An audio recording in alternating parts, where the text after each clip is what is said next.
Victoria's public housing tenants may be facing a rent rise after a report found the sector was losing money.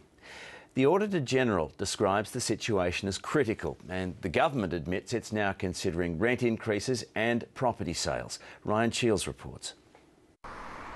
The state owns nearly $18 billion worth of public housing, much of it in inner city areas where the real estate alone is worth millions. But the Department of Human Services Public Housing Division is running out of cash.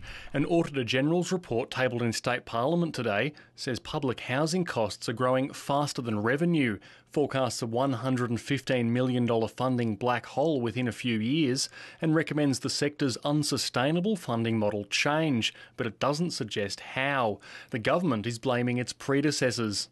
Neglect and mismanagement by Labor over the past 10 years of public housing. But the minister concedes radical measures may be needed, such as asset sales and rent increases. Well, a disposal strategy is a part of good management of any housing portfolio, and the rent model will be investigated as part of the housing framework. Currently, rents are capped at 25% of a tenant family's income. Joseph Lenger has been in public housing since the 1970s and fears one way or the other, tenants will be left with the bill. If the maintenance blow up, the rent blow up.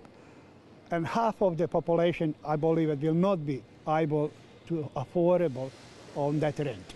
And what we would say to this government, the challenge for them now is in this May budget to address this question for the most vulnerable in our community.